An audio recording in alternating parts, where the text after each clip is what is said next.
you want coffee? Retirement is supposed to be relaxed.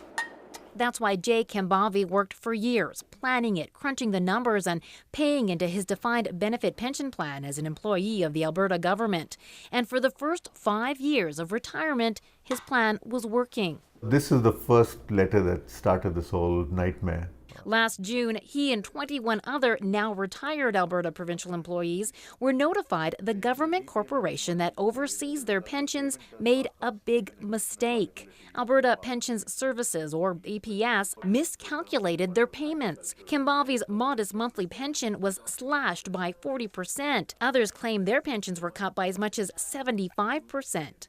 How can you renege on a defined benefit plan, which is basically a promise to pay pensioners for the years of service that they have earned? Even worse is what the pensioners see as a threat. They were encouraged to give up their right to sue APS and sign a kind of gag order promising not to talk about the corporation's mistake. If they refused, the corporation could go after them for what's been overpaid, more than $100,000 in some cases. They're either hoping that you'll just shut up, run out of money, or die. Kimbavi believes the cuts are not a mistake, but an effort by APS to reduce costs on the backs of retirees. That's something the pension corporation denies. Every time I think about it, my blood pressure goes up and steam comes out of my ears. Other retirees are now fighting the cuts in court.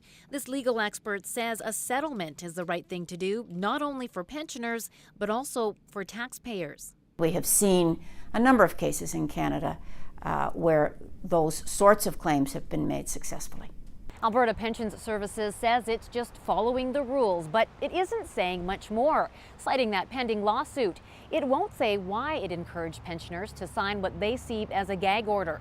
The retirees are now hoping Alberta's new NDP government will step in to help, but the province seems to be washing its hands of it, also pointing to that lawsuit and saying it's up to the corporation to make sure pensioners get what they're entitled to. Rosa Marcatelli, CBC News, Calgary.